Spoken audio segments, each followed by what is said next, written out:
Hey everyone, Ryan Young, KAATARO Jiu-Jitsu. Hope you're doing well. So I wanted to start a two-part series, kind of on the psychological part of training and how you can, one, to improve yourself, and one, how you can see if your instructor or your training partners are helping you improve. The first one we're going to do today is called the positive feedback loop. Now, I'm not sure if you're familiar with what a positive feedback loop is, but basically think of it this way. This is the way that works for me. Success breeds success, or conversely, failure breeds failure. What we're trying to say really is that if you do something, that something can cause more of something. An avalanche is an example of a positive feedback loop. A wildfire is an example of a positive feedback loop. Of course, they both have negative effects, but it's an example of a positive feedback loop. So what we're trying to do when we're training, when you're training, is you're trying to create a situation where your success breeds upon your success. And what you're also trying to do is any negativity you have, you want to be able to cut it and not let it snowball. So sometimes we get into a funk and we're training and we're just not doing well.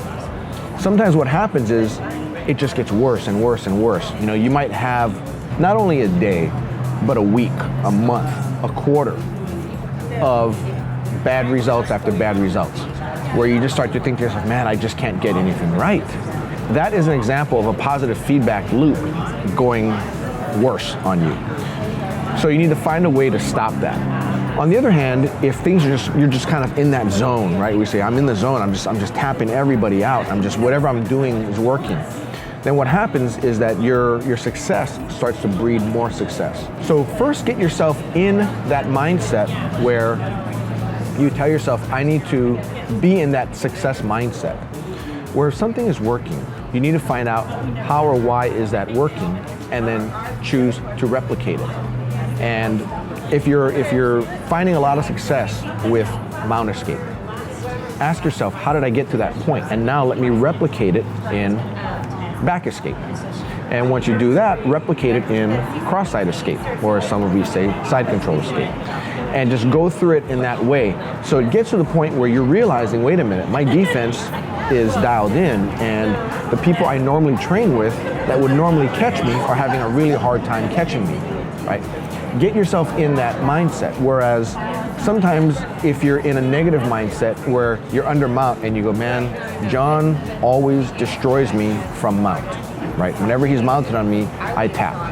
And you're like, oh man, that's horrible. I don't like that. And and then what happens is you end up not letting yourself get put into mount again.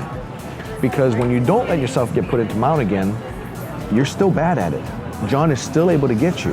And now Mark comes in. He's mounted on you. And you're thinking, okay, I've not been doing well with John. Let me see how well I do with Mark. Well, Mark catches you. And then you think to yourself, okay, now I can't let Mark have mount on me.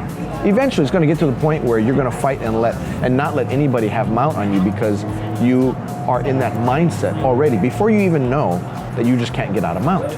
I know a lot of people, especially with seatbelt. People don't want to get in seatbelt because in their mind they say, I can't get out, so I'm just not going to let anybody get it.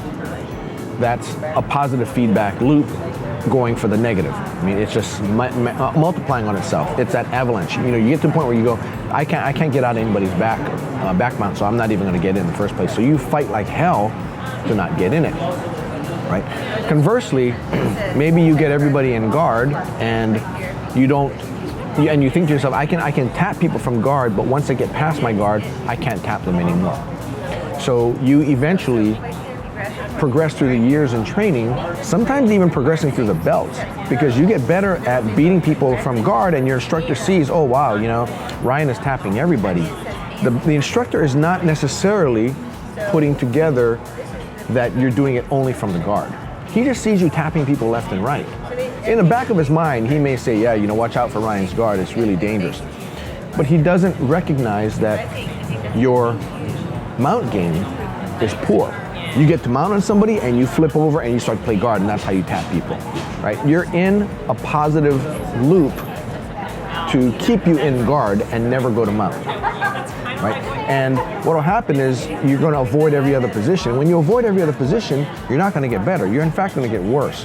And you're going to be a black belt who can't tap anybody from the mount and you're going to be unsure of that position. So, you know, you're going to get to a point where, you know, you can't tap a guy from guard, and you're not going to know what else to do because you have nowhere else to go. That will then take everything else in your game down, and it's going to avalanche down. It's going to get worse and worse and worse.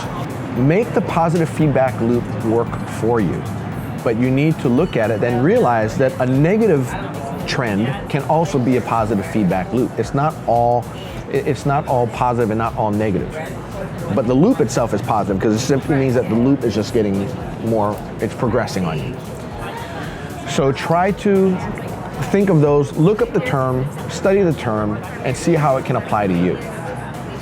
Anyway, I hope all is well. I hope the Patreon channel has been working for you if you've signed up. In the last couple of months, we've got a lot of people signed up. I think our subscription, our number of patrons has grown by about 50% just in the last maybe 30 to 45 days. So those of you that are on, I hope this is working for you. And all the Patreon members know that if you have any questions, just go and comment directly on the video in question, or you can PM us and we'll answer those questions for you. But I hope this video is a useful tool for you to make your training better, whether you're on Patreon or not. I mean, you know, whether you're doing our style of jiu-jitsu or you're just doing another style. It's a generic concept that'll work for everybody. In the meantime, if you want to help us by supporting the channel, just go and click on the links below, and you can help us by purchasing something that won't cost you any more, but it'll give some of the credit back to the channel, helping the channel out and helping with our production costs and all that kind of good stuff. But if you don't, that's fine too. We still appreciate you watching.